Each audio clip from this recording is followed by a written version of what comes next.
The UN expresses readiness to fully support both the AU and the parties for the implementation of the peace accord.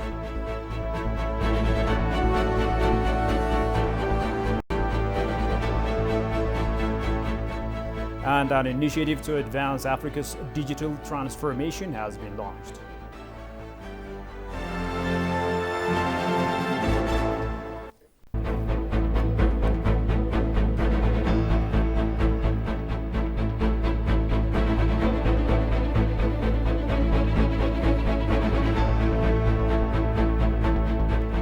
Greetings, dear viewers, ladies and gentlemen. This is This News Hour with the Nizam Shifaralako, and thank you for joining me.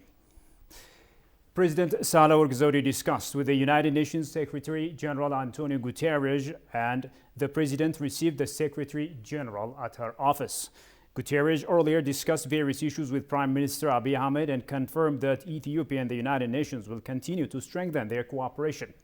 The Secretary General then consulted with President Sahle-Work Zewde on various issues. The focus of their discussion is on current issues in Ethiopia and international common issues, it was noted.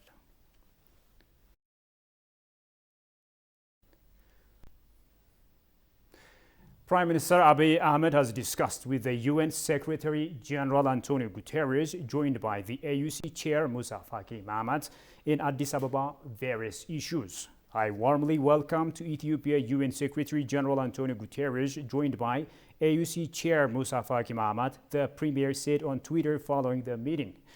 We held fruitful discussion on a number of issues. I look forward to our strengthened collaboration, the Prime Minister said.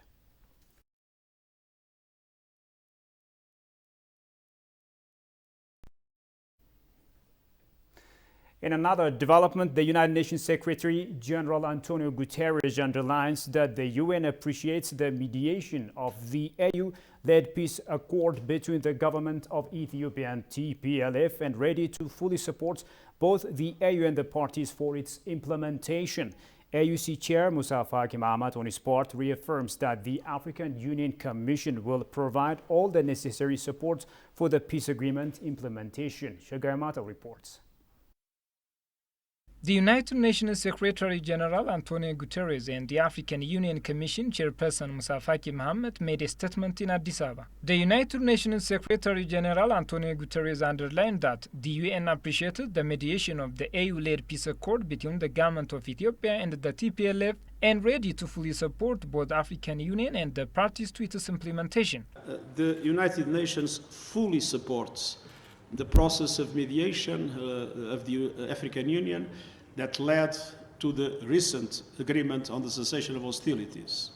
Now we are in the phase of implementation, and we are ready to fully support both the African Union and the parties in whatever is necessary to make sure that that implementation is successful. But we believe in the African leadership in the solution of African problems, and we are very happy to be able to support the African Union in this process. The Secretary General also noted that the peace deal is an opportunity that Ethiopia, Africa and the world cannot miss, and urged everyone to support the African Union and both parties to make sure to reach a final peace settlement. Discussions at military level are extremely promising from my point of view. But more important than to assess what is happening is to make sure that everybody is deeply engaged in contributing to the success. This is an opportunity that Ethiopia cannot miss, that Africa cannot miss, and that the world cannot miss. There were more casualties in the conflict in Ethiopia than in the conflict in Ukraine.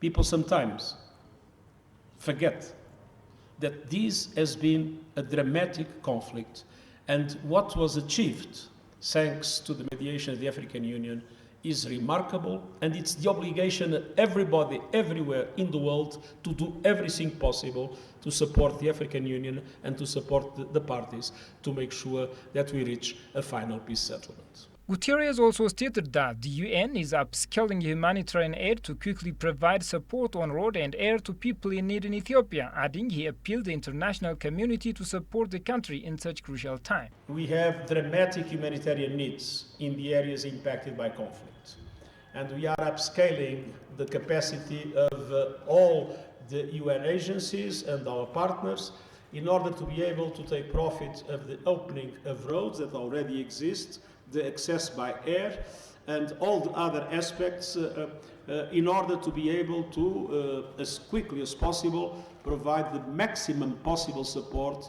to all the populations in need. And finally, we appeal to the international community to support Ethiopia in its development. There is not a better way to consolidate peace than developing the country, creating the conditions for the people to see the peace dividends, people to see how peace contributes to improvement of the living conditions of the citizens of the country. And we will be in the first line of advocating for international support for the development of Ethiopia in this crucial moment of the history of the country. The African Union Commission Chairperson Moussa Faki Mohamed on his part reaffirmed that the African Union Commission will provide all the necessary support for the peace agreement implementation. Nous avions signé un accord cadre. The peace deal signed by the two parties under the auspice of the African Union is a great stride for Africa. I really appreciate the commitment and willingness of the two parties. And the African Union, as it has been doing, will continue to support the parties as well as the people of Ethiopia to the implementation of the cessation of hostilities as well as humanitarian support to all people affected by the war in the country. In another development, the United Nations Secretary General Antonio Guterres underlines that it is time to ensure robust peace enforcement and stop terrorist operations on the continent of Africa. Regarding climate support to developing countries, he said the establishment of a loss and damage fund that the recent COP27 mapped is the key step to climate justice for those who have done the least to cause the crisis that is in Africa. He added developing countries must keep the promise to provide $10 billion annually for developing countries. Have a listen to this. Africa deserves and needs peace.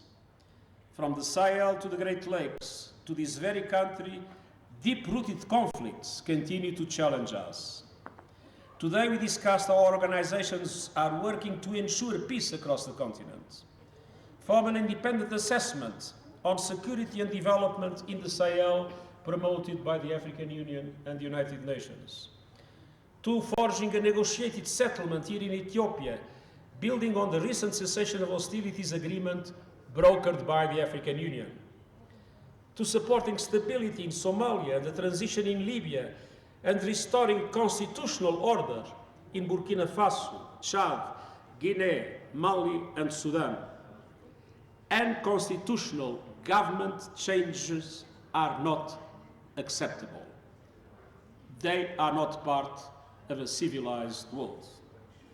To join weapons collection campaigns in Madagascar, Niger, and Uganda, to supporting the Nairobi process led by the East African Community to bring peace and security to the Democratic Republic of the Congo, and to secure human rights across Africa as we prepare to mark the 75th anniversary of the Universal Declaration of Human Rights. But one question that is particularly dear to my heart and particularly important for the world, we need to make sure that we ensure robust African peace enforcement and counter-terrorist operations mandated by the UN Security Council and the Chapter 7 of the UN Charter, and with stable and predictable funding through assessed contributions. Africa deserves and needs climate support. The establishment of a loss and damage fund at the recent COP27 marked a key step towards climate justice for those who have done the least to cause the crisis, namely Africa. We also launched an action plan to extend early warning systems to protect every person in the world within 5 years, including the 6 in 10 Africans who lack these systems. However, the promise to double adaptation finance to $40 billion annually has not been met. Sub-Saharan Africa adaptation costs alone are estimated to run as high as $50 billion annually over the next decades. Africa cannot foot this bill alone, nor should it.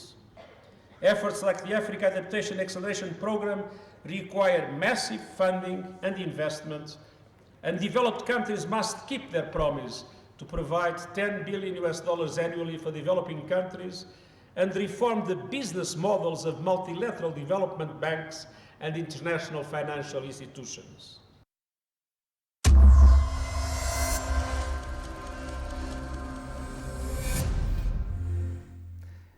Well, dear viewers, let's now turn our attention to trending stories over the past 24 hours. And I'm joined by my colleague Habtamo Ashagri, and he's going to help us share some of the things that he observed over the past 24 hours. Thank you so much for joining me. Thank you very much. So what are some of the things that you observed, especially when it comes to the IGAD conference, which was held in Sudan? On the sidelines of this conference, what new things have you seen?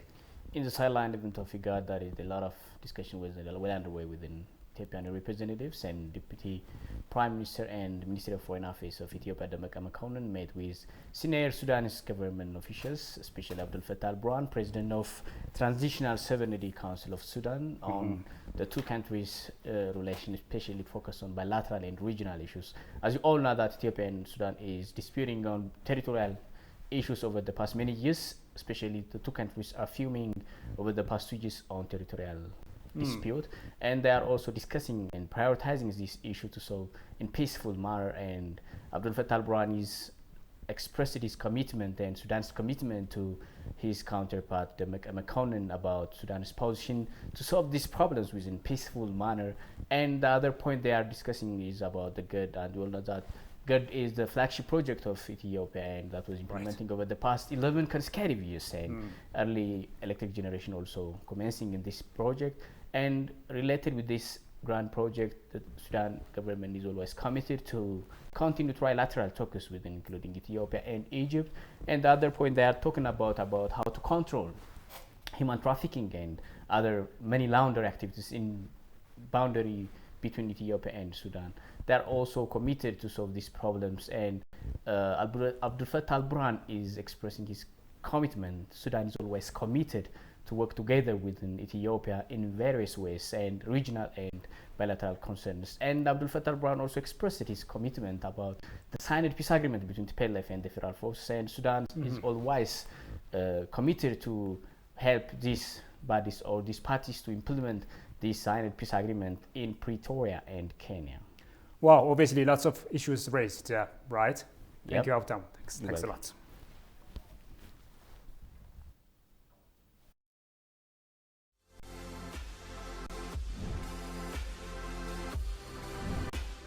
You're watching Still Explore Ethiopia, a program that introduces you with Ethiopians' culture, tradition, heritage, and a lot more. Here is a Christian religion, it is Christian church.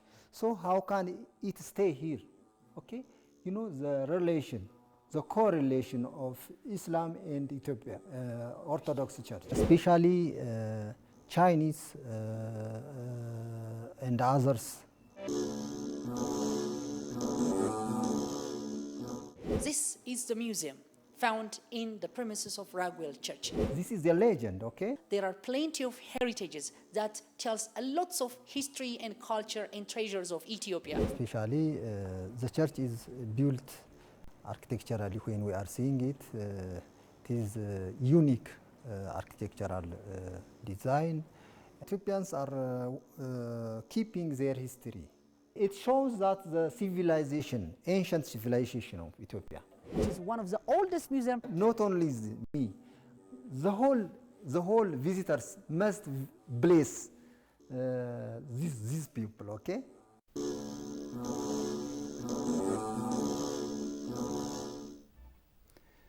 Welcome back. You're still watching Addis News Hour.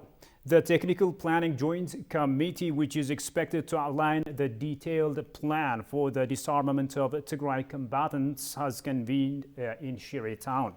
As per the Pretoria Peace Agreement, the Joint Committee mandated to outline the disarmament details of Tigray armed combatants assumed its functions on November 30, 2022.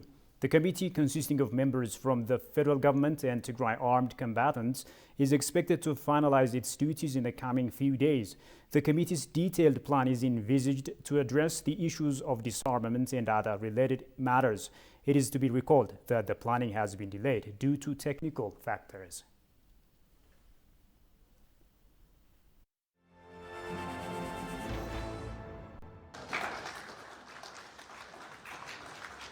After the peace agreement signed between the federal government and TPLF, peace is being restored in Ethiopia. In this December, we will bring to you fresh stories about the implementation of the peace agreement and other socio-economic and political matters of the country. Watch us on English language channel every day at 9 p.m.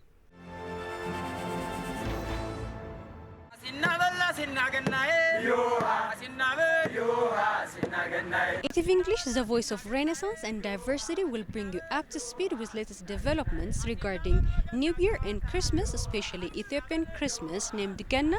Follow us on social media platforms. Stay tuned to ETV Language channel.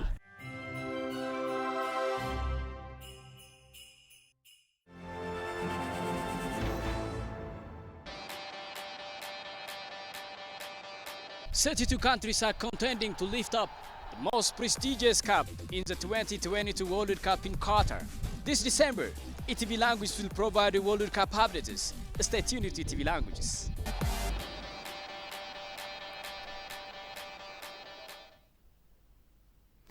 Welcome back.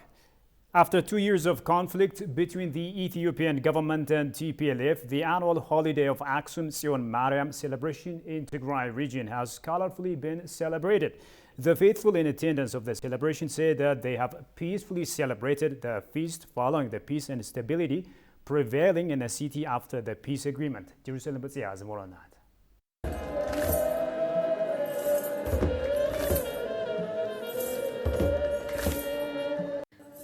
The annual Mariam Zion celebration of St. Mary of Aksum is one of the main feasts celebrated by followers of Ethiopian Orthodox Tewahedo Church.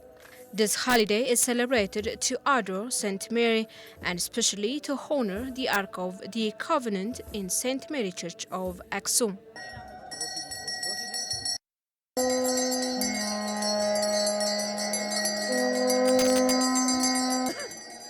Followers of the faith during the ceremony stated that many devotees did not celebrate the feast in the last 2 years due to security concerns. But this year, the feast was celebrated in a grand manner due to the peace and stability created following the peace agreement. I am here to honor the annual Mariam Zion celebration. The celebration is colorful. We have celebrated the day warmly due to the peace and stability created following the peace agreement. The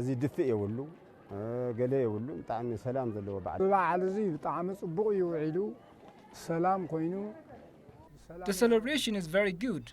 We have praised God from last night to then, and now we have finished peacefully thanks to God.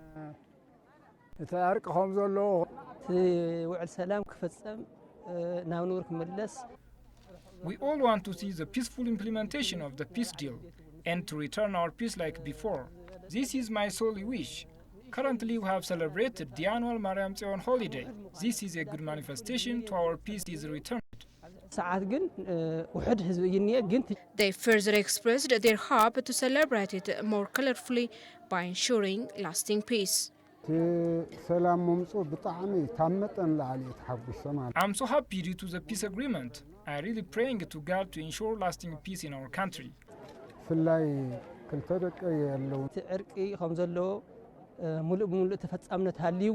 We want to see all being committed for the implementation to the peace accord. If we do this, we will see large number of the faithful from all corners of Ethiopia and abroad in the annual Mariam Zion celebration next year.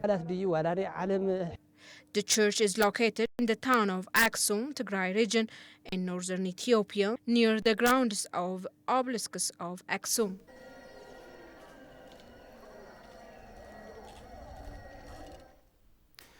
Now, the Internet Corporation for Assigned Names and Numbers has launched the Coalition for Digital Africa, an initiative aimed at expanding the Internet on the continent.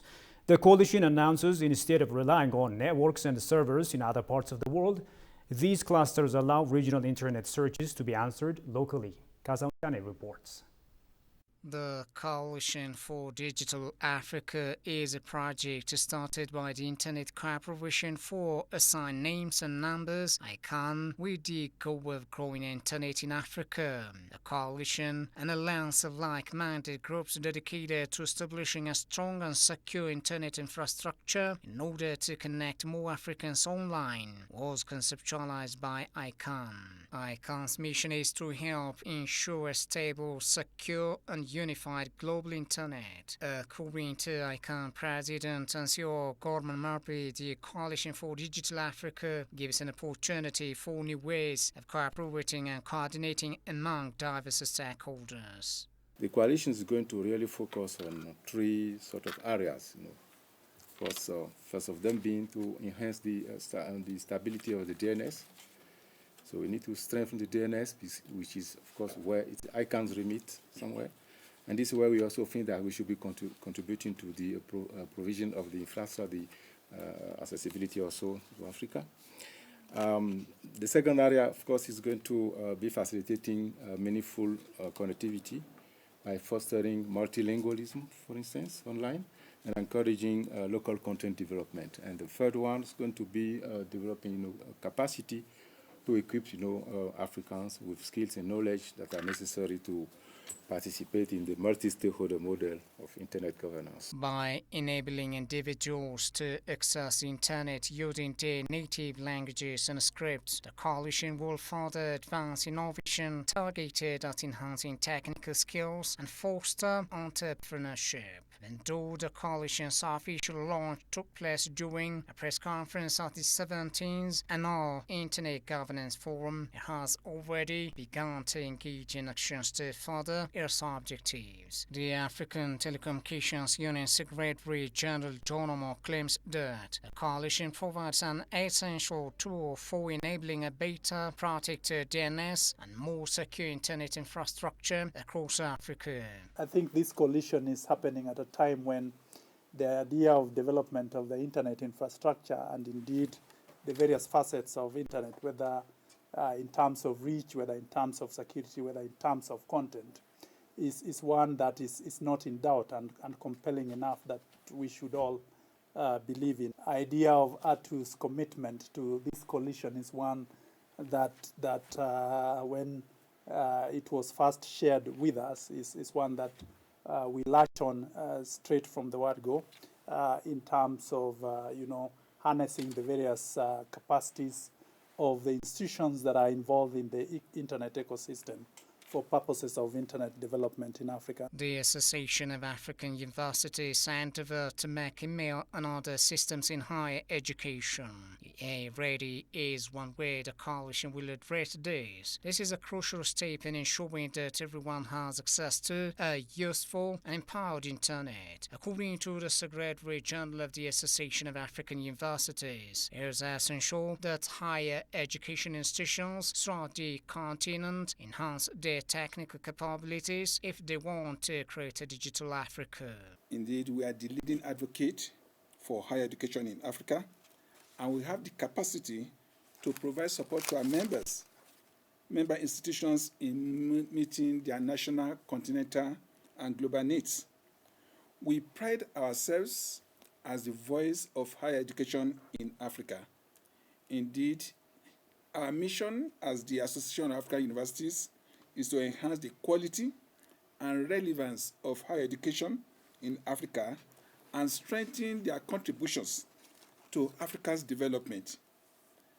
We are here today because we've been playing some roles in the internet ecosystem, and I need to note that for a long time, AAU has been promoting the need to build infrastructure, develop policies, and harness capacity of ICT to improve access to quality education in the continent. Governments, regional and international organizations, and the local internet community make up the Coalition for Digital Africa.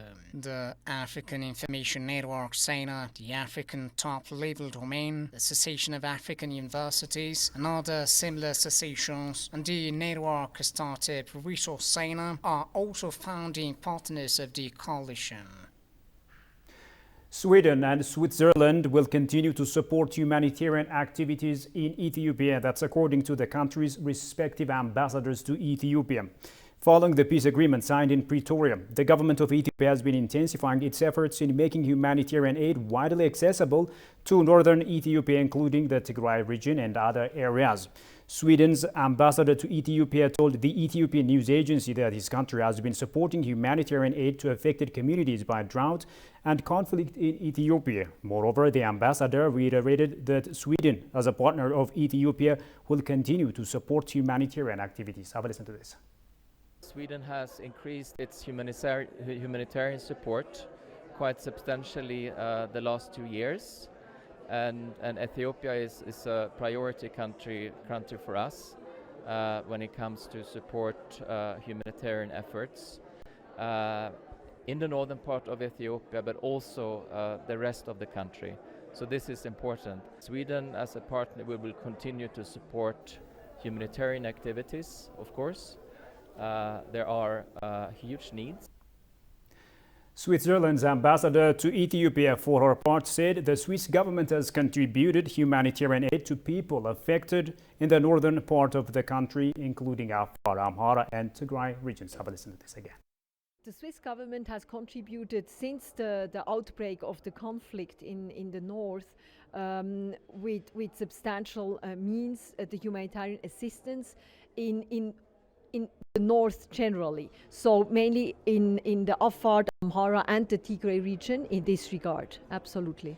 We will continue to support, of course, the government's approach to support these regions for humanitarian assistance and to help the affected communities as much as we can.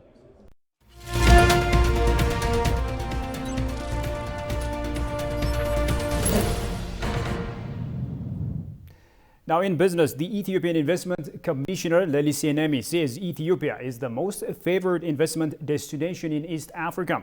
The Investment Commission has organized a discussion forum for foreign diplomats with a view to promoting Ethiopia's investment opportunities in their respective countries. Daniel Kasaon has more on that.